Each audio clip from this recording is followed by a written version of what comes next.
going on. Pay like $1 million. Want to check out that ring? What's up, TMZ? How'd you find me, bro? I got my disguise on. What's up, man? TMZ Sports. Welcome to TMZ Sports. I'm Mike Babcock. My guy, as always, Mojo Mutati. Mojo, if you thought the Britney Spears and Victor Wembanyama saga was over, not so fast, because Mojo, Britney Spears, she wants an apology, a public apology, and actually went to Instagram to ask for as much. Take a look, Mojo. Hi, so I wanted to share with you guys an incident that happened in Vegas that a lot of people are talking about. And I heard on the news this radio station talking smack and talking, that's why I'm addressing it, saying that I deserve to be smacked. Security was doing their job and protecting their client. I've been with the most famous people in the world. In sync at one time, girls would like literally throw themselves at them. On my way into the place, actually, I was knocked down by like 3 12-year-olds trying to get my picture. My security not one time touched them or even came near them. Point being is, I didn't appreciate the people saying that I deserve to be hit, because no woman ever deserves to be hit. I simply tapped him on the back and I was backhanded, hit my face, came back on the floor. My best friend picked me up and held me. And I did get an apology at my table 30 minutes later. But I've yet to receive a public apology. And Mojo, the reason I said public apology, and Britney said it right there, she got an apology from the security guard, but clearly not enough. She wants this to be public, although it sort of is public now because we all know what happened. Well, first of all, who thought that this dramatic saga was going to be over? Maybe I did. It's silly me.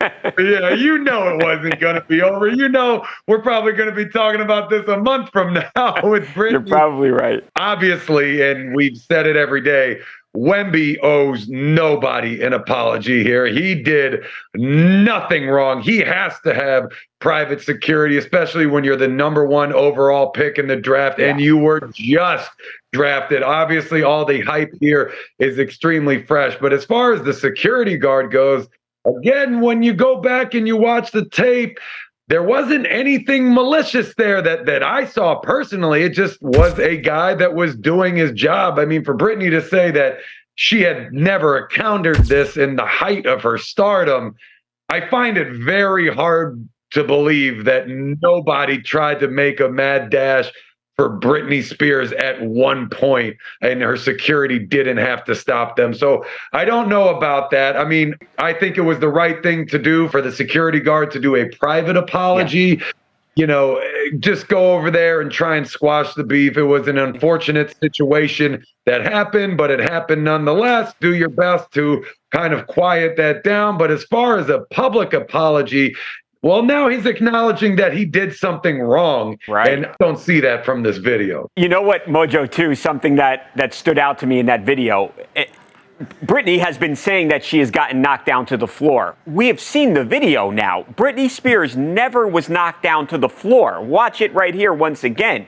She certainly, you see her head move from getting hit. She stopped in her tracks, but she did not get knocked to the floor, and she was not picked up by her friend.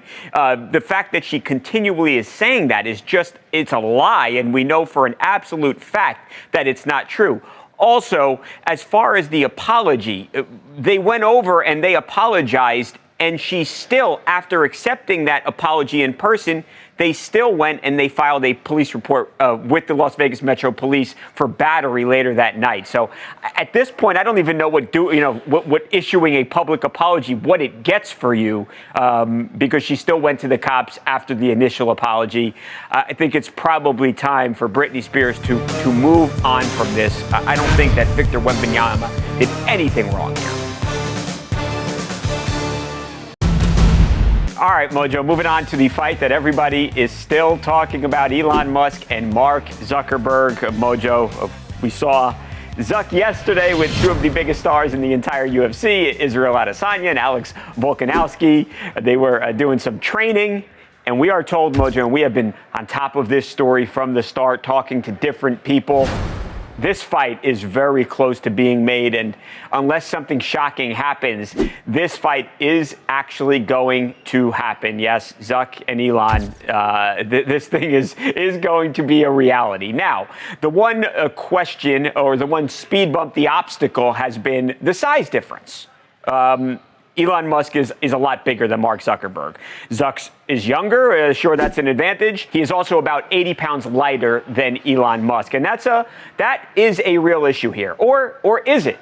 Well, a little bit earlier today, Michael Chandler, yes, who just went 7-0 versus Conor McGregor on The Ultimate Fighter. Of course, they are the two coaches. Michael joined Harvey and Charles on TMZ Live. And while a lot of people believe that the size difference is a major factor here, perhaps it actually isn't that big of a deal. And Michael pointed back to the very first UFC 1, all the way back in 1993, as proof that size really doesn't matter. You know, it's actually a beautiful thing, right? Because we are now celebrating the 30th year anniversary of the UFC. The UFC, it essentially started mixed martial arts. And if you go all the way back to UFC 1, you had Royce Gracie, who was 180 pounds soaking wet, fighting against sumo wrestlers, fighting against these guys who are 250 pounds. So it's kind of a cool blast from the past where we start talking about size disparity or size discrepancies, age discrepancies, skill discrepancies. But either way, the entire world is interested in this fight. And I'm with you guys. I believe with my recon that I have, the fight is going to happen. Mojo, when the UFC first came to existence, the whole premise behind it was, let's throw out weight classes, doesn't matter, and let's find out which discipline is actually the best. And size doesn't matter if you're a boxer, jiu-jitsu, kickboxer, doesn't matter. That was the whole premise of UFC 1, and obviously over the years, weight classes have now become a thing. But I think it's interesting what Michael says there. At the first UFC, it didn't matter, and it really shouldn't matter here, despite the fact that Elon is so much bigger. Babcock, I'm going to be completely honest with you, brother. As much as I love me some UFC, you know I do. I know you do. I'm with you, bro. I think the most exciting time in UFC history was the very beginning. Let's throw out all the world's top disciplines and see who's the best. Right. Not everybody trained in every discipline. No weight classes. Just went out there, mayhem and chaos, yes. And the matches were just so exciting. I mean, again, I love what I watch out of the product today, but for me personally, yeah, that was absolutely my favorite. Finding out what is the world's top discipline, and we can actually rekindle that today to find out what is the world's top social media discipline. Is it Meta? Is it Twitter? What are we going to do? We can settle this whole Twitter Threads beef we got going on. Yeah, a lot of factors at play, and there's just so much that's anonymous here. You know, we got a weight difference, we got a size difference, we got an age difference. Again, coming in at 51 for your first pro fight, definitely it's a little old. It definitely can't be in your favor if you're Elon Musk, but throw all that crap out of the window and let's just take it back to the beginning. I love where Chandler's head is with this, and when you're 7-0 undefeated as a coach, he probably knows what he's talking about at least a little bit.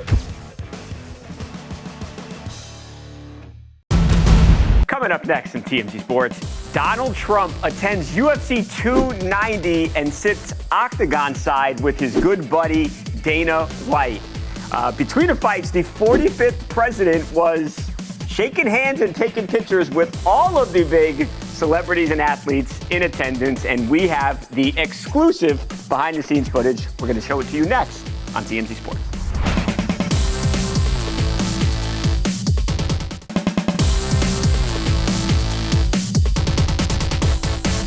Welcome back to TMZ Sports. Mike and Mojo. Mojo, UFC 1 was a long time ago. We are now at UFC 290. Obviously, went down over the weekend in Las Vegas. An absolutely stacked card, bunch of huge celebrities in the audience, and like him or not, none bigger than the 45th president of the United States, Donald Trump. Of course, Donald Trump, one of Dana White, the UFC president's really close friends. The guys go way back. Hey, there's your buddy, Mojo. Speaking of friends, there's DT with Stipe Miocic. Check us out tomorrow. We're actually going to have Stipe on the show. Mojo, we actually have some behind-the-scenes footage, some exclusive footage of President Trump sort of hobnobbing with all of the big stars who were also sitting octagon side. Take a look. President Donald Trump with us here for UFC 290. And the support that he has, this arena tonight, this roof is going to blow up.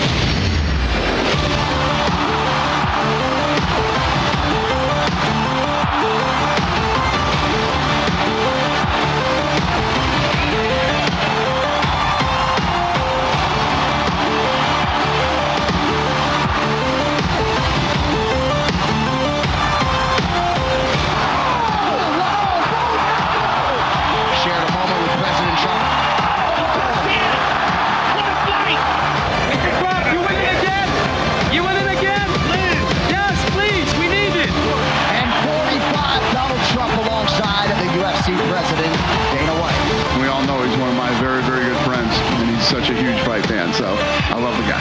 The fighters all love him too, so he had a blast tonight. But you had a bunch of big stars there. You had Raiders defensive end star Max Crosby. You had Israel Adesanya. You had Sugar Sean O'Malley, Cowboy Cerrone. You had Bo Nickel talking to him climbing the cage. You had Jalen Turner's coach asking Trump if he was going to run for president. I mean, craziness at the fight over the weekend.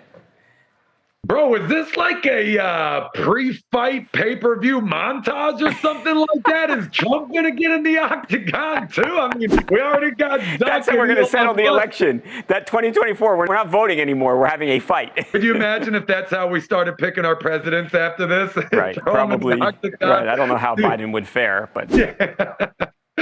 I mean, what a video that was. But hey, I've been to a UFC event when Donald Trump was there, and yes, he is a very polarizing figure in this country. What was this reception like, Mojo, from actually being there? Because it sounded like it was very positive for him there, but sometimes it's hard to tell. Cheer, boo, you can't decipher. What was it like when you were there? It was obvious. They love him. They love him with the UFC crowd. I mean, every event that I've heard him at, that I've actually been at in person, I mean, it was a roaring reception, like it was out of the night type celebrations there. And I mean, makes a lot of sense. I mean, he's probably the UFC's most famous, biggest supporter. Yeah. You see him at the fights all the time. Him and Dana White, very close friends.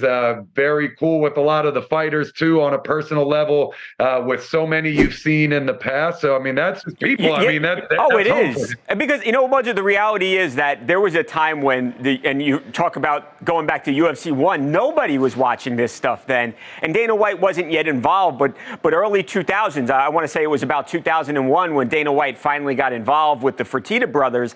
The sport was on life support, and there were entire states that wanted nothing to do with the UFC. And Dana White will say this, when everybody else turned their back on him, that Trump offered up his casinos. And despite whatever might have happened after that, and with all of the vitriol that's been directed towards Trump, Dana White will tell you that he will never turn his back on Donald Trump. And that's why, despite a lot of criticism for being close with him, you do constantly see these two men together, and I don't think that's something that's ever going to change. These guys have an unbreakable bond, no matter what anybody says.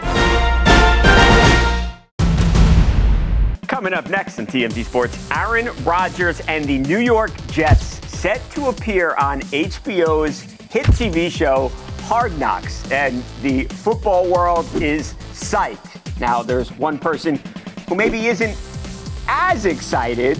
The New York Jets' own head coach, Robert Saleh, and we'll explain why next on TMZ Sports.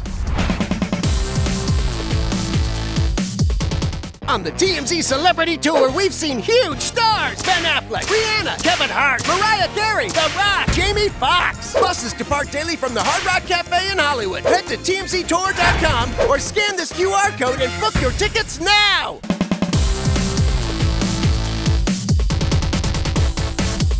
Robert, have you heard of you guys are going to be on Hard Knocks or not yet?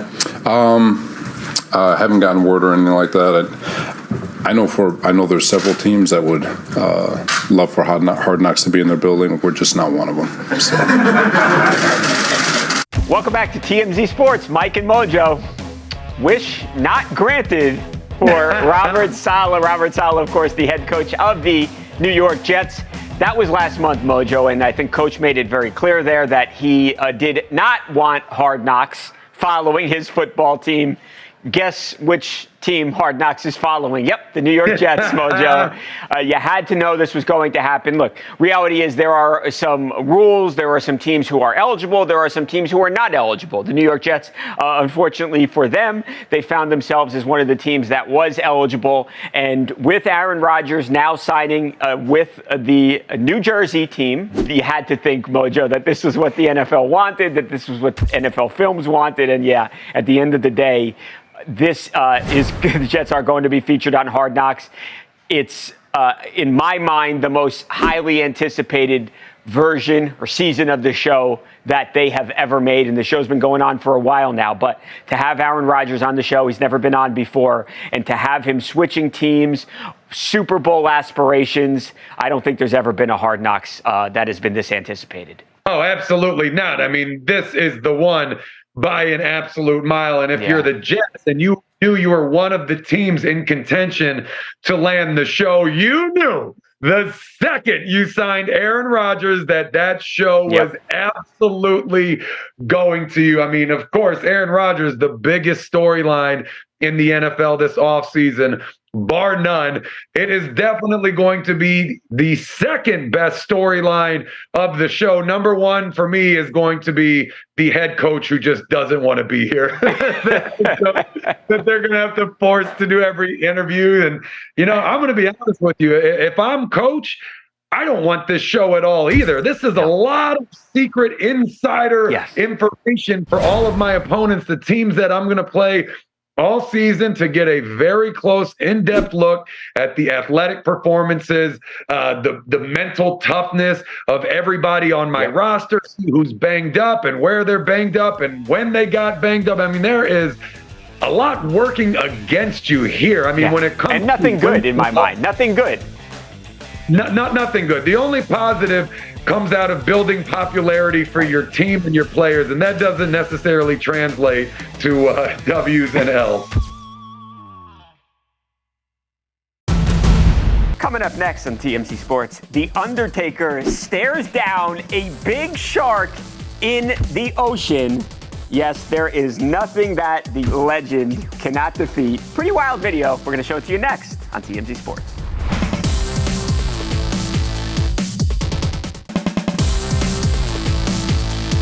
Want to listen to today's show? Now you can check us out on the go with the all-new TMZ Sports Podcast wherever you get your podcasts. Be sure to subscribe and listen. Where, as always, tomorrow's show will be the best show since today! Welcome back to TMZ Sports. Mike and Mojo. Mojo, of course, we're in the heart of summer, and what do you love to do in the summer? You go to the beach, but I don't love going in the water, and I am going to show you example number one why, Mojo, because look at this video. So there were all of these surfers who were out in the water in Southern California, and you've got drones that are flying. Look at what the drones captured, and look at those two surfers. I don't even know if they know that big-ass shark is by them, but that's terrifying, Mojo.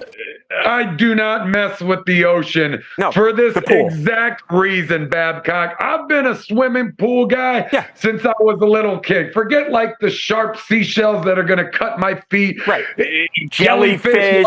There's salt water in your eyes and your mouth. No. And getting eaten. And then we got Jaws floating around 3.5 feet, who is bigger than the surfboard that I'm currently sitting on. Gonna think I'm a seal or something and have me for lunch. No, absolutely not. Give me the swimming pool. You know, even as a kid, I was afraid that there was gonna somehow irrationally be a shark in the deep end of the pool. That's how much I don't mess with sharks. I am so with you. Now, there is at least one person who is apparently not scared at all of sharks. That is The Undertaker. So somebody, of course, who you know very well, Mojo. The Undertaker's wife, who a badass herself, WWE Hall of Famer, Michelle McCool. So she posted this video, and okay, there's the shark. You see that. Now wait until when she kind of moves her hat a little bit there. There is The Undertaker having a stare down with the shark, and the shark left. He swam away. He didn't want no smoke with The Undertaker. Oh, yeah, well, who would? I mean, we're talking about the Undertaker. He's like a real life, like Chuck Norris situation, you know, when Chuck Norris does push-ups, he pushes the world down. It's not Chuck Norris. I mean, that's the same kind of situation with the dead man here. I mean, obviously, the dead man already died, so he's not scared of dying again here. But yeah, we're talking The Undertaker, Babcock. The Undertaker, man. All right, Mojo, we are just about out of time, but we've got a good one tomorrow. I know I mentioned this earlier in the show. We are going to be joined tomorrow by your friend, in at least Francis Ngannou's mind, the heavyweight GOAT, Stipe Miocic, gonna join us tomorrow. Of course, Stipe's highly anticipated fight versus John Jones is now set. It's signed and sealed. Going down November 11th at Madison Square Garden. I feel like we need to be there for that, Mojo. And tomorrow we are going to ask Stipe about that fight. Also very curious to ask Stipe about the Francis Ngannou, speaking of the Predator, his fight with Tyson Fury. So lots of stuff tomorrow for Stipe. Cannot wait. Going to be a great show. Absolutely, Babcock. Bringing on the greatest heavyweight of all time will definitely make tomorrow. Babcock, do you have a headache today? No, go for it. Give me a loud one today, Mojo. The best show since time.